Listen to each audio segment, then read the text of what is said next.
Hello, welcome to the Better Outcomes Show, where we explore the possibilities of a new healthcare. Each episode, we bring you a conversation with leaders across the healthcare industry, exploring topics ranging from new treatment techniques and interventions to novel service delivery methods and business models. And now your host, Rafi Salazar from Rehab Practice Solutions, a leader in patient engagement and retention strategy.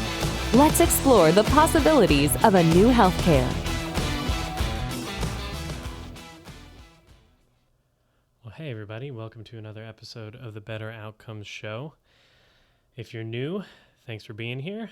We're about healthcare. We're about building a new healthcare and exploring the possibilities of that new healthcare here. For those of you who are returning listeners, thanks for showing back up. Thanks for sharing and talking about the show.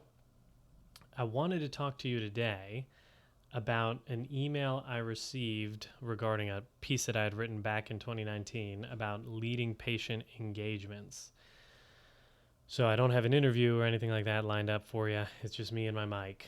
So anyways, the email I got was regarding how we as clinicians should approach the interactions that we have with our patients from a standpoint of who ultimately makes the decision. Because obviously we don't want to coerce our patients into making any decisions. We don't want them to feel unheard or pressured into anything. However, at the same time, we are licensed clinical providers, and as such, we're being paid for our clinical experience, our clinical expertise, and our knowledge and insight that we can offer into a patient's situation, if you would. So the original article came about because I was giving a lecture to some students, some grad students that were in an OT department, an OT program, and one student asked the question basically to the effect of, well, what happens if the patient already knows what's wrong with them and they just want you to set up a treatment plan? I think we were talking about setting goals and picking interventions and that sort of thing. And my response was this. I asked, are you a licensed expert clinician or are you a vendor? Are you like a waiter? Are your services and treatment plans, quote unquote, off the shelf or one size fit most? Or do you lead your patients and do you guide them from whatever kind of dysfunction they might be experiencing or negative lifestyle habit and guide them into a healthier lifestyle or a more functional way of living? Most clinicians will respond with something like, obviously, not the former. We obviously develop individualized treatment programs for each patient. And in reality, many clinicians strive for that. We learn in the schools that we go to and the programs we matriculate from the importance of individualized or patient-centered care. And research shows that patient-centered and individualized treatment plans yield better outcomes, clinical outcomes, and patient satisfaction scores. However, at times, clinicians can find themselves being driven by their patients. They either allow a patient's expectations or wants and desires to overly influence the course of treatment. We've all had patients like this in our clinic, the patients that don't feel like they can do any exercises until they get the heat and the e-stim, or the patients that need ultrasound every time over this muscle because of it's sore or something, or they need you to stretch them or do this manual technique. Sometimes these expectations on the side of our patients or these requests on the side of our patients stems from some sort of poor communication at the beginning or the outset of treatment. The patient's expectations either were not addressed or the guiding clinician, the serving clinician, didn't do anything to frame those expectations at the outset of a patient course of care. And rather than deal with an unhappy patient or a negative online review, the clinician decides to placate the patient just this once. I'll just do e-stim on you this once, or I'll just do ultrasound this one time, or I'll stretch you this time. The problem doing that is that it doesn't necessarily prevent that patient from having a negative experience or leaving a bad review or ending up just dissatisfied with treatment in general. In fact, these patients are more likely to have a negative experience.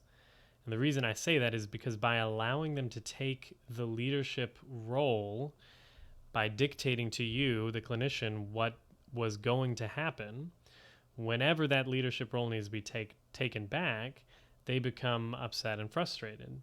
So to prevent this kind of situation from arising in your clinic, the clinicians that are treating patients need to lead the patient relationship, and they need to guide the patient as opposed to being an order taker or being a vendor, if you would. So I want to spend a little bit of time talking about that, because what I'm not advocating for is for a very hierarchical approach to healthcare that has the clinician seated at the top and the patient receiving either passive treatments from the clinician or being told what is best for them and dictated to.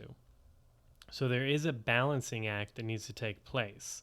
Obviously, our goal, if we're providing evidence-based and really the effective treatments that will help achieve the outcomes that our patients need and desire, we will be doing some sort of self-management or some active treatment in which the patient or the client is themselves becoming the driver of their own health and well-being.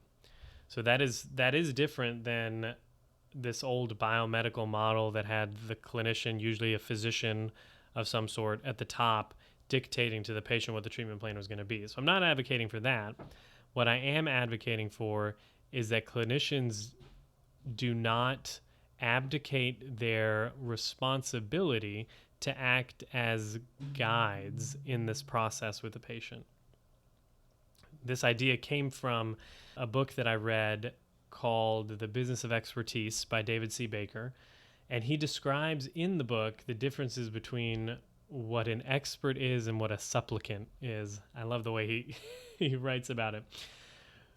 And his main distinction is that experts lead their clients in an engagement. He's a marketer. He's from the creative and professional services side of the world, or side of the economy. So it doesn't exactly correlate over to healthcare, but some of the ideas are very applicable. So when he talks about expert clinicians, he talks about the expert leading a client engagement, meaning that they determine the appropriate course of action based off of the entirety of the situation, and then they guide the client through it. So much like in healthcare, the role of the clinician is to hear the patient's symptoms, complaints, hear their story, and then using their own clinical knowledge, understanding, and experience, come up with some appropriate options that might help the patient overcome whatever limitation. Maybe it's pain, maybe it's range of motion dysfunction, maybe it's a gait instability, whatever it is. Then the clinician sits down with the patient to discuss whatever the problems are and whatever the possible solutions, the range of possible solutions are out there. And then together, the patient and the clinician determine the best course of action given that patient's unique circumstances. However, even in that process, one thing should never change, which is the clinician should guide the conversation. Now, if you contrast that with a non-expert, as per David's definition in his book, they don't guide the client and lead the engagement. They are at the mercy, oftentimes, of client preferences. And this has obviously happened to many folks in the healthcare field, too, where you're at the mercy of your patients, right? Those patients that don't care too much about this exercise or this treatment or that treatment. They simply want you to do some, stretch me here or massage this muscle, and then see them at their next appointment. What separates an expert or an experienced clinician from maybe a more novice clinician or a clinician that's fallen into that vendor role is that an expert clinician or a clinician that is leading their patients is able to understand the patient relationship, obviously, but they establish themselves as a clinical expert, and then they guide the patient through the treatment process. So given the importance of leading patient relationships and leading patient engagements or courses of treatment, it's helpful to assess where you stand. Do this as a self-audit, if you would, because understanding the way you typically handle a patient relationship or a patient engagement allows you to make changes as you may find necessary. I like to say that self-awareness is a fundamental element of providing the utmost quality care, because you need to be aware of your areas for improvement and professional or personal development, whether it be interprofessional communication, interpersonal communication, interdisciplinary collaboration, or maybe it's a technical skill or something like that. So to help you do this, I've come up with a few questions, and these are from the original article called "Do You Lead Your Patients?" And I'll link to that in the show notes if you want to go read these questions for yourself. But as I mentioned earlier, most clinicians will say that they deliver patient-centered and individualized care, and they'll even say that they lead the engagement as clinical experts. However, there's a difference between providing patient-centered or patient-driven care, whatever you want to, whatever term you find most appropriate, and simply acting as an order taker during the treatment.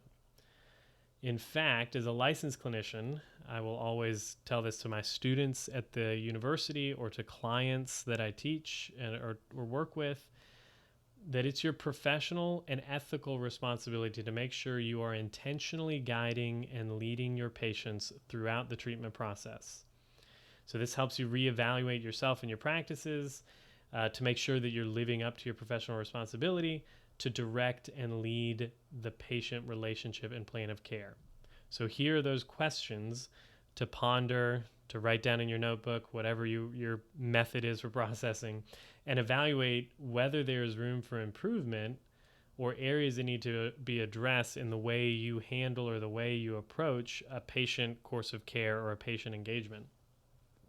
So question number 1, do you simply run patients through the mill, or do you take the time to learn about the unique situation? Now, obviously, this is kind of a provocative question the way it's written, but every patient experiences their injury, their illness, or their dysfunction differently.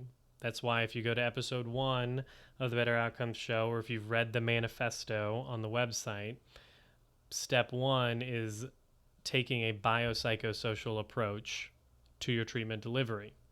So patients can't be reduced to a diagnosis or a set of limitations to be quote unquote fixed by you, the clinician, right? In order to truly lead or effectively lead a patient or a client in their treatment process, you need to understand that there are many factors at play in their unique situation. Biological, physiological, sociological, even psychological and environmental factors influence your patient's individual circumstances. And in fact, these factors not only affect their symptoms, their progress and engagement in treatment, they also affect their satisfaction with the treatments they receive in your clinic and their retention rate throughout their course of care. So clinicians that lead the patient relationship will take the initiative to understand where their patients are coming from. They take the time to understand the unique circumstances and situations that affect their subjective experience of their illness or injury or dysfunction. So when you take the time to learn those things, the obvious next step or the obvious conclusion that you will come to is that offering run-of-the-mill assessments and treatments simply doesn't cut it. So we need to take a more of an individualized, a truly individualized approach to your treatment service delivery. Question number 2 is, do you run patients through the exact same exercise program that you run most other patients through, or do you create a treatment plan that's more customized and unique? We've all been there. I came from the outpatient orthopedic world, the outpatient rehab world, where it very much was a productivity-driven environment. And in order to cut down time, in order to be efficient, if you would, every shoulder got the same 4 exercises. Every elbow got these exercises and these stretches as part of their treatment. because it's easy to fall into that rut where every patient does the same set of exercises because it makes it easier for you as the clinician. All you have to do is modify the reps and maybe grade the activity up and down depending on that patient's ability and tolerance. And in that world where productivity drives the decisions, or drives many of the decisions in the clinic and caseload management, it's no surprise that that just is the norm, right? Because we're trying to cut down on our extra time. However, when productivity and efficiency metrics dominate that environment, both patients and clinicians feel the pain. Obviously, clinicians burn out trying to hit productivity numbers and running patients through their cookie cutter treatment protocols. And patients lose that human or person-to-person experience that healthcare should be. So again, if you go back to episode 1 of this podcast, or if you go to the manifesto, one of the commitments is to look for a different way of evaluating clinician effectiveness. So we don't want to rely on time-based productivity metrics. We need to be focused on something else, right? We need to deliver patient-centered care, which means we need to intentionally work to develop a unique and customized treatment plan for our patients. Question number 3 is, do you let your patients tell you what they want to do or what they want you to do to them during treatment? Now, obviously, we want to hear our patients and we want to understand their requests and know what they desire, right? What their desired future state is. But we've all had that one patient, that patient that comes in and says something to the effect of, hey, why don't you just put some heat on me and then do some of that massage and we'll call it a day. First of all, don't get me started on the difference between massage and manual therapy. And I know someone's going to jump out. It's not massage. It's, myofascial release or something. Whatever. Patients to patients, sometimes it's just give me a massage and call it a day. How do you handle patients like that in your clinic? Many times you may put up an initial fight or an initial objection to statements like that. Then after a while, probably on a bad day when you have patients coming out of your ears and this patient's breathing down your neck about something, you'll give in. You allow that patient to dictate the plan of care to you rather than trying to reframe their expectations and their understanding of what the services you provide really are. So you rely on what your patients want to do rather than what you know they need to do. Now, most of the time, clinicians don't intentionally let patients steamroll them. It just tends to be easier. Like I said, if you got patients coming out of your ears, if you got tons of paperwork to do, sometimes it's easier just to deal with that. Sometimes it's easier than having the difficult conversation with patients about why they should do this exercise or participate in this treatment, because it's difficult if you don't understand the value you provide. And you can go back to the article that I've written on RehabU's website called Do You Provide Value, or do you understand and communicate the value that you provide to your clients? So it kind of falls in that same vein, but it's easier than dealing with patient complaints or negative online reviews or even having that difficult conversation. So if you think about the root of this problem, it often stems from a lack of patient-centered thinking and planning. It stems from not wanting to deal with a patient's opinions or expectations or feelings or decisions or choices, whatever it is, because it's easier just to let them do the exercise they want to do, provide the manual therapy that they're asking for, than it is to have a conversation about why they do or don't want a certain treatment, and then have that conversation that we all need to have with our patients that reframes their expectations for treatments, that reframes their expectations for a biomedical method of treatment that puts them in the passenger seat to passively receive some treatment from their clinician, which ultimately leads to clinician dependence and increased functional limitations down the line. Now, you can still guide the treatment while letting your patients prioritize their goals, and that's entirely different, and that should be what you're doing. However, the key is to guide or lead the patient and their treatment. This requires sometimes taking the time to understand why they might be asking for a specific treatment over another. It requires that you take the time to understand their expectations for treatment. What did they expect was going to happen if you haven't had that conversation at the first appointment, like I always advocate that you do? Once you understand a patient's motivation or the reasons behind why they might be feeling a certain way, then you can have a conversation with the patient about it.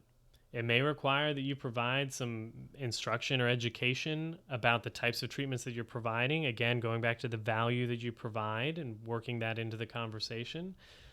Or it might require that you make some modifications to the treatment plan. But at the end of the day, it's your responsibility to take that leadership role with your clients. And then the last question that I always have patients and clients, or not patients, that I have clinicians do as part of a self-audit is, do you take the time to educate your patient and then collaboratively work to put together a treatment plan that will help meet their goals? So as I mentioned earlier, part of your role as a clinician is to educate your patients not only about their diagnosis, about their limitations, about what the typical prognosis or the expected outcomes are, or the options for treatment even, but it's also your responsibility to frame their expectations for what treatment is supposed to look like, or what the valuable treatment that they are receiving from you will be. Part of this does involve answering those questions, but it can also include other types of communication and education as well. You may answer questions, you may ask questions, you may, if you're doing even a behavioral change model and you're going to do some kind of motivational interviewing where you're asking probing questions to have the patient come to their own realization of what their priorities are. It's all part of this facilitating. So I always like to say that clinicians are really trying to facilitate an outcome for their patients as opposed to doing something to them to get an outcome for them. So how you explain and educate your patients can also impact their clinical outcomes. It can impact their experience, their engagement in treatment, all of that. After doing whatever kind of initial education you're doing, you find out some of the information for your patients. You can't just stop there. You need to use that information to collaboratively work with your patient or your client to build a treatment plan that will help them meet their goals. So your role as the clinician is to provide the information about treatment, the options available, the probable outcomes, and then work with your patients, because your patients have their own set of priorities and goals, to determine which course of action is the best option for that individual patient. Given that patients' unique circumstances and situation, their goals and their dysfunction or their diagnosis, what is the best and most effective treatment option for them? Now, once you've come up with that answer to that question, then you can help guide the patient in selecting maybe specific exercises, maybe specific intervention activities or specific treatments to help them meet those goals. However, throughout the process, you're taking the role of a leader or a guide. Your patient may ask you which option you'd recommend, in which case you provide your professional and clinical opinion on it. You may need to provide some more information to help inform their decision. Because again, what we're not wanting to do is, here are the options, pick what you want.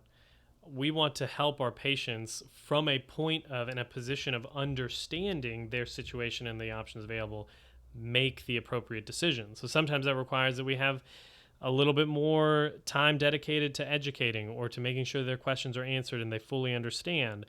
Taking time to understand their points of view and understanding their situations and their priorities in order to help put forward a couple treatment options that are going to be better for them or more appropriate for them. But this process results in a treatment plan that has a high likelihood of success and that the patient is more likely to be actively engaged in.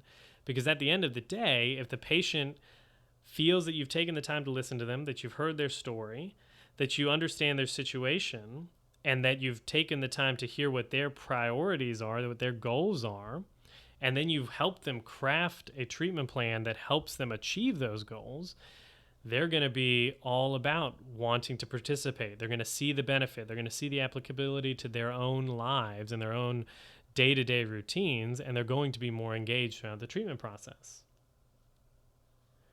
Now, if you have read them all, or if you're on the website right now looking at the questions on this article that I'll link to in the show notes, you can see that there's a consistent thread in all of the questions, and that thread relates to the human interactions and experiences of both the clinician and the patient during assessment, treatment, planning, and then treatment execution.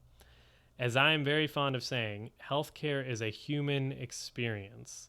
It is one individual person helping another person who might be experiencing a dysfunction or limitation overcome those limitations and live a healthier life. Part of that human experience involves the social interactions between you and your client or your patient. It involves intentional relationship forming and role establishment during the treatment planning and the treatment process. In order to provide the highest quality of care in a way that leads to engaged and happy patients, you as the clinician must take the leadership role in that relationship. Now, again, you should be taking the role of almost a servant leader, where you're not dictating to the patient, but you're really facilitating in them whatever change, whatever outcome they desire. So that's what I've got on those few questions on leading patient engagements. If you've got any questions on this topic, or you want me to talk about it a little more, shoot me an email at Rafi, R-A-F-I, at rehabupracticesolutions.com. That's rehab, the letter U, practicesolutions.com. I'd be happy to have another conversation with you about it. If you like the show, head on over to iTunes, give us a rating and review, whatever they're calling it these days on the interwebs. It helps people find the show. It helps them hear about what we're doing. If you want to learn more, you can head on over to www.betteroutcomes.show, and you can sign up for our email list there. You'll get the new episodes delivered right to your inbox. We drop them every other week. So every other week we're dropping an interview, and then every now and then you'll get a bonus episode like this solo cast. So you can head on over to betteroutcomes.show to sign up for that, and you can see the list of all the other episodes that we've dropped to date. Until the next episode, guys, be healthy, be safe. I will talk to you then. Thanks for listening to the Better Outcomes Show, where we explore the possibilities of a new healthcare. Our hope is that you walk away from each episode informed, equipped, and empowered to push the boundaries in your own practice or business. We want to give you the tools to help you build strong, long-lasting relationships with your patients and clients, helping meet their goals, improve their health, and achieve better outcomes. Learn more at www.rehabupracticesolutions.com. We'll catch you on the next episode.